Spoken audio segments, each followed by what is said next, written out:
Hello बच्चों, आपका बहुत बहुत स्वागत है आपके अपने चैनल गणेश साइबर में। बच्चों, हम क्लास 11th केमिस्ट्री में रासायनिक संयोग के नियम पढ़ रहे थे, जिसमें हमने पहला नियम रासायनिक संयोग का द्रव्यमान संरक्षण का नियम पढ़ लिया था पिछली वीडियो में। यदि आपने उसको नहीं देखा तो वीडियो के डिस्क्रिप्शन में आप जाकर या फिर चैनल की प्लेलिस्ट में जाकर उसको देख सकते हैं। ठीक है, तो आज की वीडियो में हम पढ़ेंगे स्थिर या निश्चित अनुपात का नियम। क्या? स्थिर या निश्चित अनुपात का नियम। ठीक है, तो ये नियम वैसे तो हमें नाम से ही समझ में आ रहा है कि स्थिर या निश्चित, मतलब इसमें कुछ ना कुछ तो स्थिर या निश्चित रहता है। ठीक है, अब वो क्या निश्चित या स्थिर रहता है उसको आप समझो। ठीक है, तो पहले तो ये समझो कि इस नियम का प्रतिपादन सन 1799 में हुआ था। कब हुआ था? सन 1799 में। ठीक है, और सन 1799 में इस नियम का प्रतिपादन प्राउस्ट नामक वैज्ञानिक ने किया था। किसने किया था? प्राउस्ट नामक वैज्ञानिक। ठीक है, ये प्राउस्ट नामक वैज्ञानिक थे, इन्होंने इस नियम का प्रतिपादन किया था। ठीक है, अब हम ये देखते हैं कि इस नियम में होता क्या है। ठीक है, इस नियम के अनुसार होता है क्या है। ठीक है, तो जैसे किसी भी रासायनिक यौगिक, जैसे कोई भी रासायनिक यौगिक उठा लो, जैसे आपको CO2 देखा तो CO2 भी एक रासायनिक यौगिक है ना। जैसे ये H2 हमारा जो जल है पीने वाला, ये भी एक रासायनिक यौगिक है ना। और ये NaCl ये भी एक रासायनिक यौगिक है। ठीक है, तो ये नियम कहता है किसी भी रासायनिक यौगिक में उपस्थित तत्व, किसी भी रासायनिक यौगिक में उपस्थित तत्व का जो भार होता है वो भार हमेशा निश्चित होता है। हमेशा कैसा होता है? निश्चित होता है। सुनो, आप समझो। ठीक है, जैसे मान के चलो ये जल है। ठीक है, अब इस जल में ये रासायनिक यौगिक है ना, और जल में उपस्थित तत्व कौन कौन से हैं? एक H है और एक O है। एक H है, सॉरी यहाँ पर 2 H है और एक O है। ठीक है, तो जो H होता है उसका भार कितना होता है? एक H का भार कितना होता है? 1 होता है। ठीक है, तो 2 H का भार कितना होगा? 2 हो जाएगा। ठीक है, अब ऑक्सीजन का भार कितना होता है? 16 होता है। ऑक्सीजन का भार कितना होता है? 16 होता है। ठीक है, तो ये आप अनुपात निकालोगे तो क्या अनुपात कितना निकल रहा है? 2:16। ठीक है, या फिर 2 से कट जाएगा तो 2 एकम 2, 2 8 क्या? 16। ठीक है, या फिर इसमें जो अनुपात निकलेगा वो क्या निकलेगा? 1:8। 1:8 मतलब जो रासायनिक यौगिक H2O है उसमें उपस्थित जो तत्व है उनका भार कितना है? 1:8। 1:8। तो यही जो कहता है नियम कि किसी भी रासायनिक यौगिक में उपस्थित तत्वों का जो भार है वो हमेशा निश्चित रहता है, वो कभी चेंज नहीं होता। मतलब जो 1:8 आपको जो भार दिख रहा है ना, वो कभी चेंज नहीं होगा। चाहे आप इस जल को नदी से प्राप्त करो, चाहे इस नल को कुआं से प्राप्त करो, चाहे आप इस जल को नल से प्राप्त करो, चाहे आप इस जल को नाली से प्राप्त करो, चाहे इस आप जल को नाला से प्राप्त करो, कहीं से भी इस जल को प्राप्त करो आप, इसमें जो उपस्थित तत्वों का जो अनुपात है वो हमेशा 1:8 ही निकलेगा।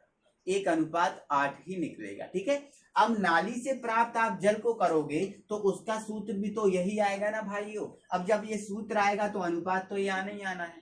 ठीक है, अब नल से प्राप्त करोगे तो उसका सूत्र भी यही होगा। अब उसका सूत्र ये होगा तो अनुपात तो फिर ये निकलेगा ही निकलेगा। ठीक है, चाहे आप उसको प्रयोगशाला में भी बना लो। ठीक है, प्रयोगशाला में बना लो तब भी इसमें जो उपस्थित तत्वों का भार है वो हमेशा 1:8 रहेगा। ओके, आपको समझ में आया? इसके बाद ये हमारा पहला एग्जाम्पल हो गया। अब दूसरे एग्जाम्पल की बात करें, जैसे ये CO2 है। आप इस CO2 को कहीं से प्राप्त करो, कहीं से का मतलब चाहे वायुमंडल, देखो वायुमंडल में भी CO2 की मात्रा होती है, वायुमंडल में भी CO2 की मात्रा होती है जो 0.03% होती है ना। तो चाहे इस CO2 को आप वायुमंडल से प्राप्त कर लो, चाहे आप क्या करो, जो लकड़ी है ना उस लकड़ी को जला के उसमें से धुआं निकलता है तो धुएं में CO2 की मात्रा होती है तो आप वहां से प्राप्त करो, चाहे आप किसी फैक्ट्री से प्राप्त कर लो, कहीं से भी आप CO2 को प्राप्त कर लो। CO2 को प्राप्त करोगे उसमें उपस्थित तत्व, अब उपस्थित का तत्व क्या है? C है और O है, तो C का भार कितना होता है? 12 और O का भार कितना होता है? 16। तो यहाँ पर कितने हैं? 2, तो ये कितना हो गया? 32 हो गया। कितना हो गया? 32। काट दो आप, है ना, 4 तिया 12, है ना, 4 8 32, तो कितना निकल रहा है अनुपात, 3:8 निकल रहा है। ठीक है, तो आप इसको कहीं से प्राप्त करो, इसमें जो अनुपात निकलेगा वो हमेशा 3:8 निकलेगा, कभी भी ये चेंज नहीं होगा। इसी प्रकार जो NaCl में Na का भार कितना होता है, 23 होता है। ठीक है, और Cl का भार कितना होता है, 35.5। तो इसमें जो अनुपात निकला है 23:35.5, ये कभी नहीं बदलेगा, चाहे NaCl को आप प्रयोगशाला से प्राप्त करो या फिर कहीं और से प्राप्त करो। ठीक है, ये अनुपात हमेशा निश्चित रहता है। ठीक है, तो सीधी सी बात ये हमारी हुई कि नियम हमसे ये कहता है किसी भी रासायनिक यौगिक में, क्या बोला मैंने, किसी भी रासायनिक यौगिक में उपस्थित तत्वों का भार हमेशा निश्चित रहता है, चाहे उसे किसी भी यौगिक से प्राप्त किया जाए।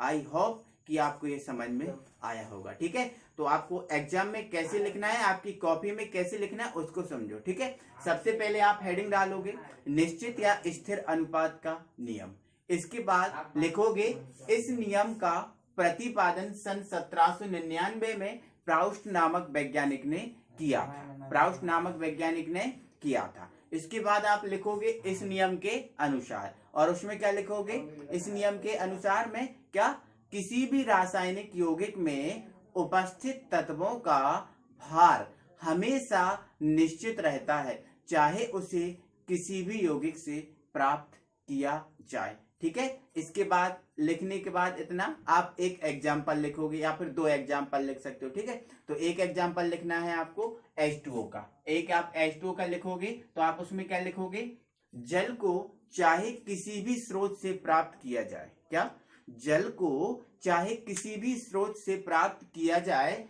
उसमें उपस्थित तत्व हाइड्रोजन और ऑक्सीजन का भार हमेशा 2:16 या 1:8 होता है, ये कभी चेंज नहीं होगा। ठीक है, ये आपका लिख दिया। ठीक है, इसके बाद आप यदि दूसरा एग्जाम्पल लिखोगे तो वो CO2 का है ना, तो क्या लिखोगे, CO2 को चाहे किसी भी स्रोत से प्राप्त किया जाए, उसमें उपस्थित तत्व C और